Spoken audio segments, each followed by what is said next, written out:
First of all, congratulations. Would you give us your thoughts on the big win today? No, thank you. It means a lot to have gone out there and to have performed. Shelby Rogers is an extremely experienced opponent, so I knew that I'd have to bring it today. And to play on Ash for the first time, I think it was a little bit of a nervy experience in the beginning. And I'm just really proud of myself, how I managed to settle and regroup and find a level that at the end, took me to the win. Okay, one question each, by the way. Ben, go ahead. I'm Ben Roth from the New York Times. Congratulations. I feel like it's been not easy, but it's been relatively straightforward. These matches have been pretty short, pretty lopsided in the scoreline for someone who's playing in this draw for the first time. So just what is your sort of comfort level like, and are you surprised at all with just how well you're doing to win, only dropping 15 games in 4 matches so far? Yeah, I think that the scorelines are quite irrelevant because the matches and the dynamic and the games, a lot are going to juice, and, those long games, like, one can win them, but it's such a tight match and it's very difficult to call. I'm feeling very confident and happy with how I'm performing out here in the States, so I feel like I'm building with each match, and I'm really excited to see what I can do on Wednesday. Okay. Peter? Peter Bodo, tennis.com. Emma, you were very looking forward to playing in front of the Arthur Ashe crowd. You had said that a number of times. You almost took him out of the match because you were so overpowering. So just talk about your experience with that crowd, and was it what you expected? Yeah, I was really grateful to have actually received quite a lot of support out there on Ash playing in American, and I could hear a lot of chants, like people saying "Come on, Emma" and my name, and that meant a lot to me to have received that amount of support out on Ash playing, someone who's the home player. So I know that being the home player brings a lot of motivation. So Shelby has definitely had a great tournament, and she played extremely well here last year. So I'm super grateful for all the support that I've received in my whole time in New York, even from my first round qualifying match when there weren't any spectators. I still had a couple of people supporting, and then it's kind of built. So I'm really, really appreciative. Okay, in the back. Hi, I'm Denise from Television Switzerland. You're going to play Belinda Bencic next. So how well do you know her and her way of playing? Yeah, I know Belinda. She has a lot of experience on the tour, and she's in great form, having won Olympic gold. So I'm also feeling good about my game and also confident with the amount of matches I've played. I feel I'm building with each one. So it'll be an extremely difficult match, and I know that if I'm going to have a chance, I'm going to have to play some really good tennis. Stuart Fraser Times. Am I right in saying this is the longest you've been away from home? And are you surprised, because some players obviously they can do well on home soil, maybe it doesn't translate onto the tour internationally for a while. Are you surprised at how sort of comfortable you felt, not only here, but just in the last few weeks in general?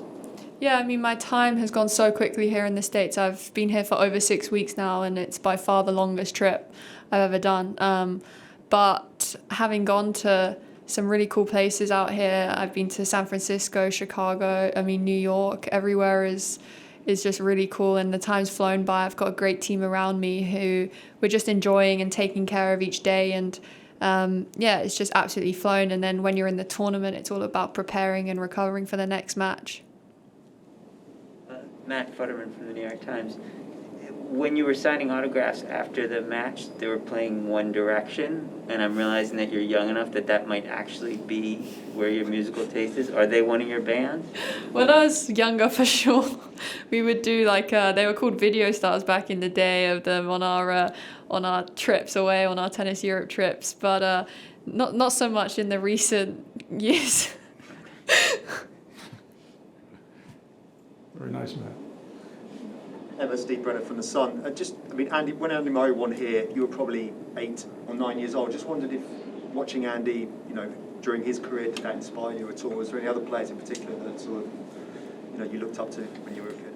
Yeah, Andy's such an inspirational person to look up to. The amount that he's achieved and the amount that he can do with his racket and his skill, and to have him sometimes believe in me and support me, I think it means a lot to have had someone like that. And also today had Virginia Wade in the front row, so I saw her and spoke to her a little bit after the match, and it was just really cool to be able to speak to such legends. And get their tips on a couple things. Okay, Mike.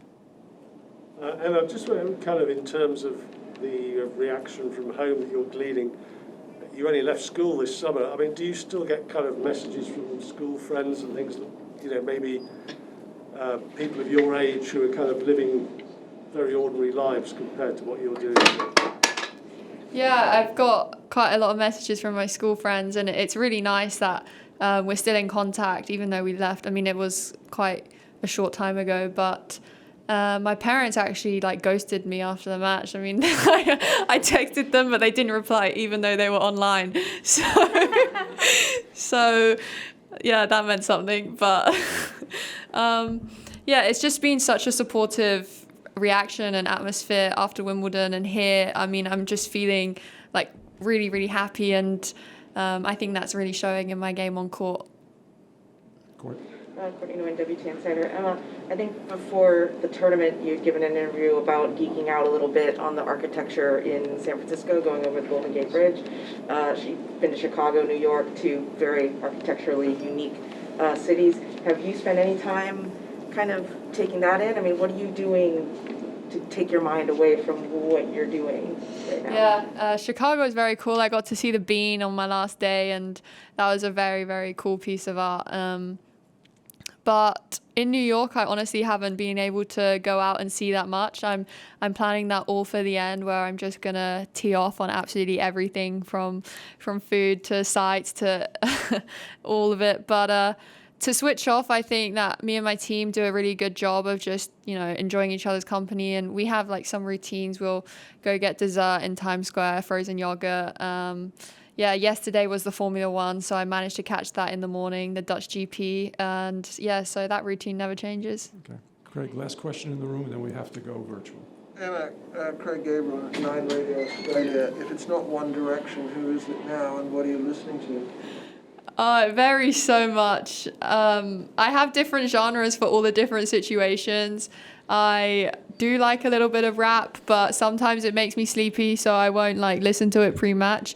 Yeah, I quite enjoy something with a beat, but I also love jazz. I think it's a really cool vibe, and love to switch off to some jazz music. All right, we're going to go virtual now. On the screen to your left, Simon, welcome back. You are live. Hi, Simon Briggs, Daily Telegraph. Yeah, that routine that you spoke about, would you be able to take us through it, sort of from the beginning of the day to the end? Yeah, I woke up in the morning, same as every morning, and then I, had breakfast, left for the club. I hit on Ash today, which definitely helped to get a feel for the surroundings and the court. I do think that Ash is quicker than the outside court, so it was good to be able to adjust to that. And then, yeah, I had a men's match before me, so just normal routines, had lunch, waited for the match. That's it. Thank you, Simon. What about... Okay, go ahead. You're up late. Yeah. Yeah, just say no. Muted. He's on. Okay. James, you are live. Hi, James Gray, our newspaper. Emma, I saw you sitting, I think, before the coin toss, just sort of looking up and around, and you seem to be kind of taking everything in on Ash. I just wanted to know what was kind of going through your mind at that point, and were you trying to kind of process the arena or your own nerves? What was kind of going on? Yeah, I definitely wanted to take it all in. I went out there to practice on this morning, but there was no one in the crowd, so it did feel different going out there with a crowd and all of the lights and displays on the board. So it did take some adjusting, I felt.